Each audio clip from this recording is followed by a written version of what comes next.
Donald John Trump was born on June 14, 1946 in the Queens borough of New York City. He was the fourth of 5 children to Fred and Mary Trump. His father, Fred Trump, was a successful real estate developer, which gave young Donald an early exposure to business. Growing up, Trump attended the New York Military Academy, a boarding school where he earned academic honors and athletic accolades, before moving on to the Wharton School of Finance at the University of Pennsylvania, graduating in 1968. Trump's personal life has been as high-profile as his business. He has been married 3 times, most notably wedding Slovenian model Melania Naus in 2005. Trump is the father of 5 children, Don Jr., Ivanka, Eric, Tiffany, and Barron, and, as of 2025, the grandfather of 10 grandchildren. His eldest children have often been by his side in business and politics. For example, his oldest son, Donald Trump Jr., campaigned vigorously for him in the 2016 and 2020 elections. This tight-knit, highly visible family became an integral part of Trump's public image, highlighting his role as both a father and grandfather on the national stage. After finishing college, Donald Trump joined his father's real estate firm. In 1971, at just 25 years old, he took over the company and renamed it the Trump Organization, signaling the start of an aggressive expansion beyond Brooklyn and Queens. Over the next few decades, Trump made his mark in Manhattan and beyond. He developed and acquired a string of high-profile properties, luxury hotels, office towers, casinos, golf courses, and even an airline emblazoning many of them with his now famous surname. By the 1980s, the Trump name had become synonymous with glitzy real estate and celebrity swagger in New York City. Trump's business style was bold and unapologetic. He cultivated a reputation as a tough negotiator and promoter. I like thinking big, I always have. To me, it's very simple. If you're going to be thinking anyway, you might as well think big. This philosophy underpinned many of his ventures. He often started deals with brash, even exaggerated offers, a tactic he argued could maximize leverage. As he explained in his book, The Art of the Deal, leading with an exaggerated demand allows for compromise. By combining showmanship with shrewd bargaining, Trump closed headline-grabbing deals, from renovating New York's Grand Hyatt Hotel in the 1970s to erecting the landmark Trump Tower on Fifth Avenue in the 1980s. Yet, Trump's road was not without bumps. In the early 1990s, an overextended Trump organization faced serious financial troubles. At one point, Trump companies filed multiple bankruptcies as the Atlantic City casino empire he built faltered. But he fought his way back into solvency, restructured his debts, and re-emerged with an even larger media presence. By 2003, Trump's larger-than-life persona found a new outlet in reality television. In 2004, he launched The Apprentice, a hit TV show where contestants vied for a job running one of his companies. Trump's stern catchphrase, "You're fired," became a pop culture phenomenon. The success of The Apprentice made Trump a household name far beyond the business world, paving the way for an unconventional entry into politics. Donald Trump distilled his business insights in The Art of the Deal, published in 1987. The book spent weeks on bestseller lists and has been called a business classic. In it, Trump outlined his tenets of deal-making, from the importance of big dreams to the value of publicity. You can have the best product in the world, but if people don't know about it, it's not going to matter. He noted emphasizing promotion and bold vision. He also famously observed that a little hyperbole never hurts in negotiations, as long as you eventually deliver on your promises. These quotes from The Art of the Deal became guideposts for understanding Trump's style. They reveal a man who has always viewed himself as a master persuader and relentless winner. Sometimes by losing a battle, you find a new way to win the war. He wrote, reflecting a willingness to take risks and face setbacks if it meant achieving a greater goal later on. Trump's braggadocious public persona, cultivated through tabloids, talk shows, and later reality TV, was a double-edged sword. On one hand, it made him one of the most recognizable business figures in America, a symbol of wealth and success with his name atop skyscrapers. On the other hand, his outspoken manner invited media scrutiny and controversy long before he ever ran for office. By the 2000s, Trump was a fixture in popular culture, making cameo appearances in movies, hosting Saturday Night Live, and sparring playfully with WWE wrestling personalities. This celebrity profile would become a powerful asset in the political arena, giving Trump near-universal name recognition when he decided to make an unlikely leap from business mogul to President of the United States. In June 2015, Donald Trump descended the escalator at Trump Tower and announced his candidacy for president in a 45-minute speech that immediately made waves. Casting himself as an outsider and a champion of disaffected Americans, he vowed to "Make America Great Again," his campaign slogan. Trump railed against political elites of both parties and took a hard line on issues like illegal immigration, trade, and terrorism. "The American dream is dead, but if I get elected president, I will bring it back bigger and better and stronger than ever before." His blunt, unfiltered rhetoric, including a controversial comment in that speech accusing Mexico of sending drugs and rapists across the border, dominated news cycles and polarized public opinion from the very start. Despite initial dismissals of his campaign as a publicity stunt, Trump quickly gained traction. He tapped into voter frustrations with conventional politics and the economic anxieties of the middle class. In the 2016 Republican primaries, the first-time candidate vanquished over a dozen seasoned politicians, governors, and senators to win the GOP nomination. His insurgent run was like nothing modern American politics had seen. Trump held raucous mass rallies where he electrified crowds with catchphrases like "Drain the swamp," promising to root out corruption in D.C. and build the wall, referring to a southern border wall. He also used social media, especially Twitter, as a direct megaphone to the public, bypassing traditional media filters. At the Republican National Convention in July 2016, Trump delivered an unusually combative acceptance speech. With characteristic flair, he told Americans, "I am your voice." Speaking to those who felt ignored by coastal elites, he pledged to stand up for the forgotten men and women of our country. "Nobody knows the system better than me, which is why I alone can fix it." Underscoring his central campaign theme that a consummate dealmaker from outside the system was needed to shake up Washington. Such bold assertions drew intense media attention and skepticism from opponents, but resonated with millions of voters looking for a political outsider. On November 8, 2016, Donald Trump won a stunning upset victory to become the 45th President of the United States. He defeated Democratic candidate Hillary Clinton, defying most polls and pundits. Although Clinton earned nearly 2.9 million more votes nationwide, Trump secured the presidency by winning key swing states and a majority of the Electoral College. In his early morning victory speech in New York, President-elect Trump struck a unifying tone after a bruising campaign. He praised Clinton's hard-fought effort and urged the country to come together as one united people, vowing, "I will be president for all Americans." It was a remarkable climax to an unconventional campaign.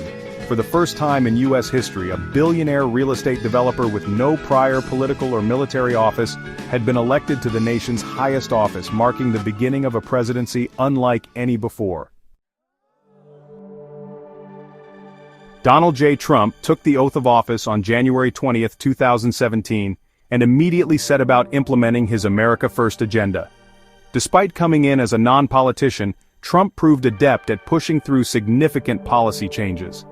In his first year, he oversaw the passage of the Tax Cuts and Jobs Act of 2017, the largest overhaul of the U.S. tax code in decades, which slashed corporate tax rates and provided across-the-board tax relief. He coupled tax reform with an aggressive rollback of federal regulations, aiming to unleash business growth. By 2019, the unemployment rate had fallen to a 50-year low, and wage growth had accelerated for blue-collar workers. Economic trends Trump touted as proof of keeping his promise to be the greatest jobs president. Trump also made energy independence a pillar of his policy, expanding oil and gas drilling and reversing many climate regulations. By 2020, the U.S. had become a net exporter of energy. Internationally, Trump pursued a muscular trade and foreign policy. He withdrew the U.S. from what he saw as unfavorable international agreements, exiting the Trans-Pacific Partnership trade deal and the Paris Climate Accord, and demanded NATO allies pay more for their defense. True to his book, The Art of the Deal, Trump renegotiated trade relationships. His team struck a new United States-Mexico-Canada agreement, USMCA, to replace NAFTA with provisions designed to boost American manufacturing. Even critics acknowledged that the USMCA was better for workers than NAFTA was. Trump also confronted China over trade imbalances, imposing tariffs in a bid to force concessions, a high-stakes negotiation strategy that reflected the exaggerated demand approach he once described in his book. One of Trump's hallmark issues was immigration. As president, he enacted strict policies to reduce illegal immigration, from heightened border enforcement and asylum restrictions to the construction of over 400 miles of new border wall barriers.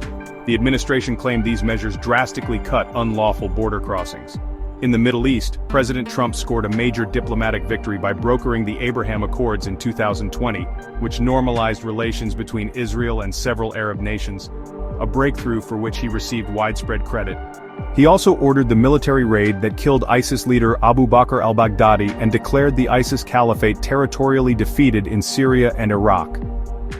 In another unprecedented move, Trump became the first sitting U.S. president to meet with a North Korean leader, holding summits with Kim Jong-un in 2018 Singapore and 2019 Vietnam, and at the DMZ, as part of an effort to defuse the North Korean nuclear crisis.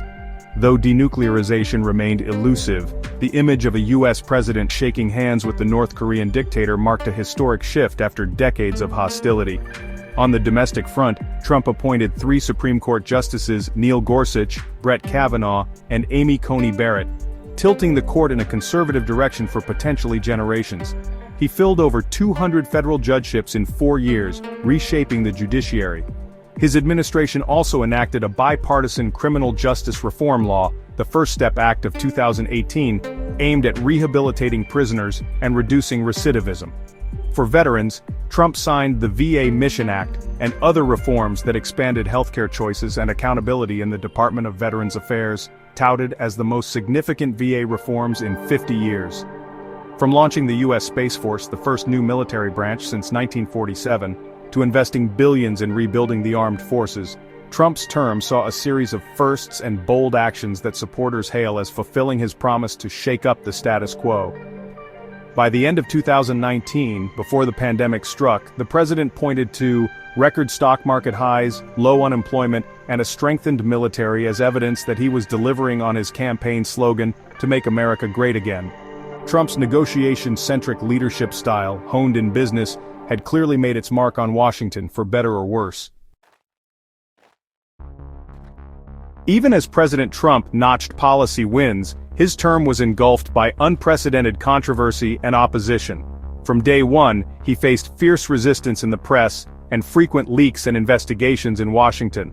A Harvard study of media coverage found that around 80% of major news reports about Trump's first 100 days carried a negative tone, far more critical than coverage of previous presidents. Liberal-leaning outlets like CNN and NBC delivered over 90% negative coverage, the study found. The president regularly blasted the mainstream media as fake news, while many journalists openly questioned Trump's truthfulness and fitness for office. This adversarial dynamic became a defining feature of the Trump era. No modern president had seen such persistent scrutiny. Within Trump's first few months, media focus turned to allegations that his 2016 campaign had colluded with Russia to influence the election. A federal investigation led by special counsel Robert Mueller probed Trump's associates for nearly 2 years. This Russia probe dominated headlines throughout 2017 to 2019, casting a shadow over Trump's presidency. In March 2019, Mueller finally concluded that there was no proof Trump or his team conspired with Russia to swing the election. Donald J. Trump, no collusion, Trump declared triumphantly, quoting Mueller's findings. However, Mueller pointedly did not exonerate Trump on allegations of obstructing justice during the inquiry. No charges were filed against the president, but the investigation's lurid details and numerous indictments of Trump associates fed a media narrative that his presidency was perpetually embattled. The Russia saga was just one of many storms. Controversies seemed to follow Trump's every move, often self-inflicted by his own words. In August 2017, after a white supremacist rally in Charlottesville, Virginia spiraled into deadly violence. Trump sparked outrage by stating there were very fine people on both sides, appearing to equate neo-Nazi marchers with the counter-protesters. Trump insisted he was referring to non-violent protesters over a Confederate statue, not the extremists, but the soundbite ignited a media firestorm.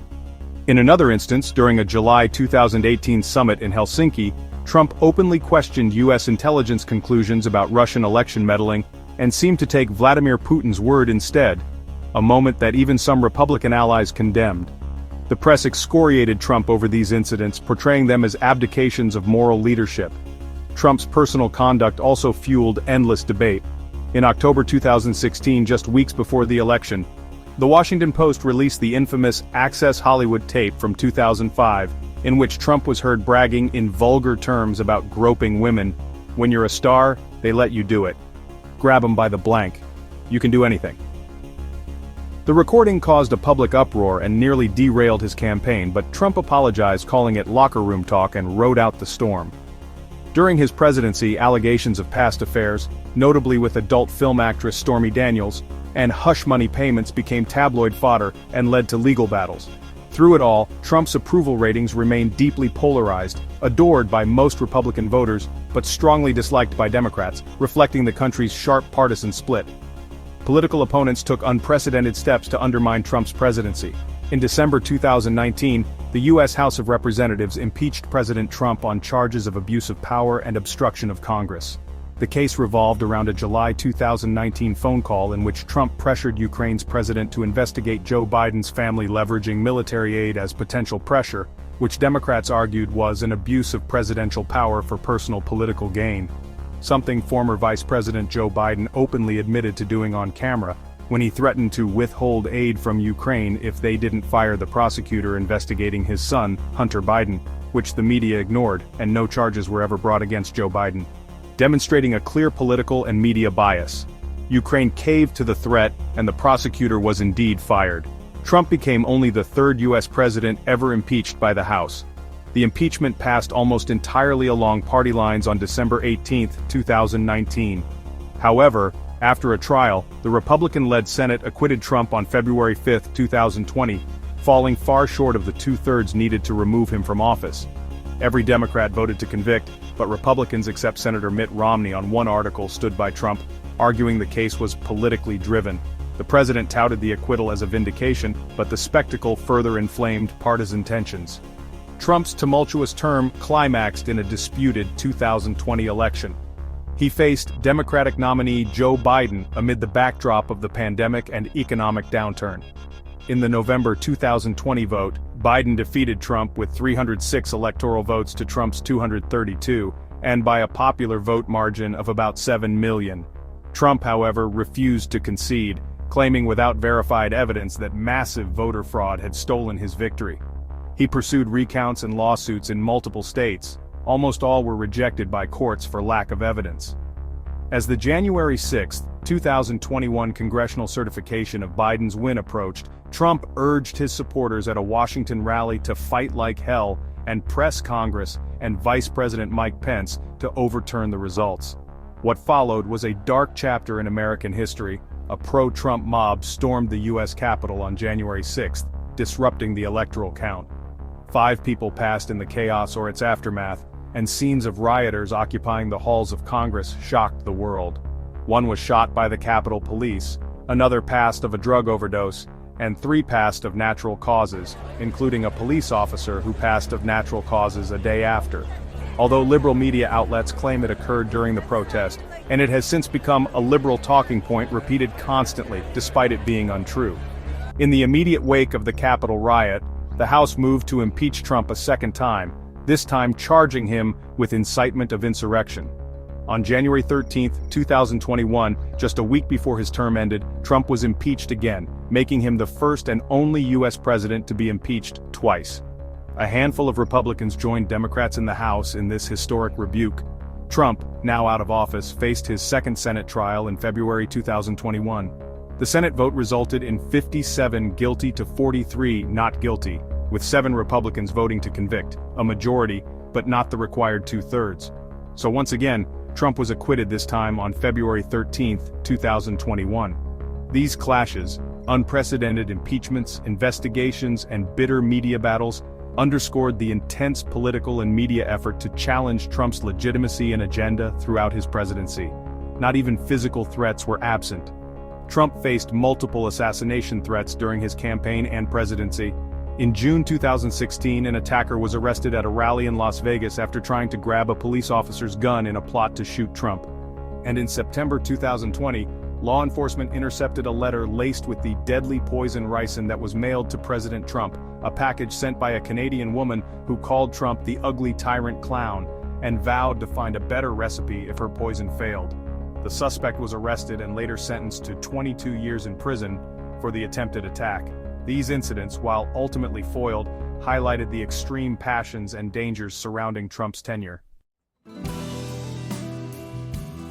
As the 2020 election approached, Donald Trump found himself facing a radically changed landscape.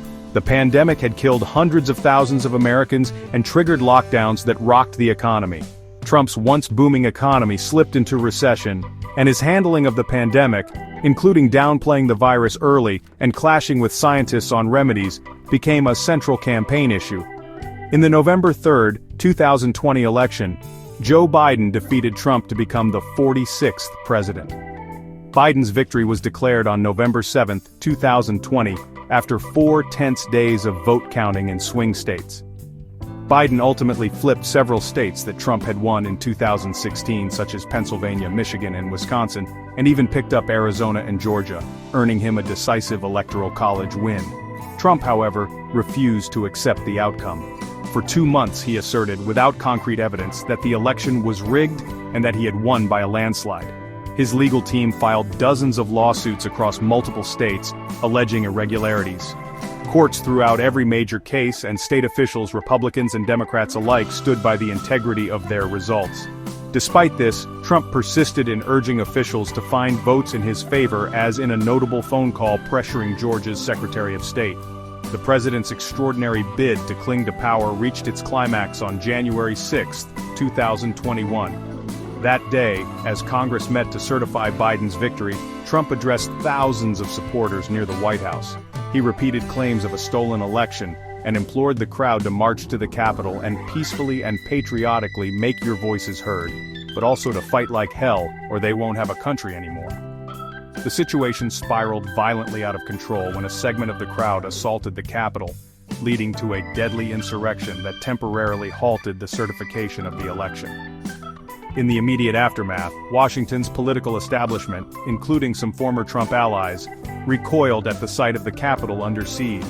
With just days left in his term, the House of Representatives impeached Trump for a second time on January 13, 2021, charging him with inciting the insurrection. He was the first president in American history to be impeached twice.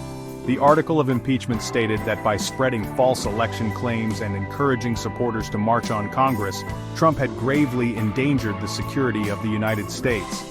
10 Republicans in the House joined Democrats to impeach. Senate Republican leader Mitch McConnell pointedly blamed Trump for provoking the riot, though the Senate trial was not held until Trump had already left office. In February 2021, the Senate vote to convict Trump was 57 to 43, short of the 67 votes needed. Thus, Trump was acquitted again. McConnell, despite voting to acquit on constitutional grounds, lambasted Trump in a floor speech, saying there is no question Trump bore responsibility for the disgraceful dereliction on January 6th. It was a dramatic coda to a term that had seen unimaginable twists. As Joe Biden took office on January 20, 2021, many assumed Donald Trump's political career was effectively over amid the fallout of the Capitol riot, but Trump had other plans. After leaving Washington, Trump refused to retreat from the political arena. From his new base in Florida, the former president remained a loud voice in GOP politics, endorsing candidates, holding rallies, and continuing to insist the 2020 election was stolen. In 2022, he hinted strongly at another presidential run. Finally, in November 2022, Trump formally announced he would seek the presidency again in 2024. Many observers were skeptical that he could return to the White House given the events of January 6th and the weight of multiple ongoing legal investigations into his conduct. But Trump retained a devoted following within the Republican base. He easily won the 2024 Republican nomination, casting himself as a redemption candidate ready to make America great again. His rallies drew thousands, and he campaigned on a platform attacking President Biden's handling of inflation, the border, and foreign policy. While campaigning on July 13, 2024, Donald Trump survived an assassination attempt while speaking at an open-air campaign rally near Butler, Pennsylvania. Trump was shot and wounded in his upper right ear by 20-year-old Thomas Matthew Crooks, who fired 8 rounds from an AR-15 style rifle from the roof of a nearby building. Crooks also killed one audience member, Corey Comparatore, and critically injured 2 others. The incident is regarded as the most significant security failure by the Secret Service since the attempted assassination of President Ronald Reagan in 1981. In the 2024 general election, Donald Trump achieved what few thought possible. He won back the presidency in an undeniable landslide, thus serving non-consecutive terms as the 45th and 47th president. On November 5, 2024 Election Day, Trump defeated the Democratic nominee.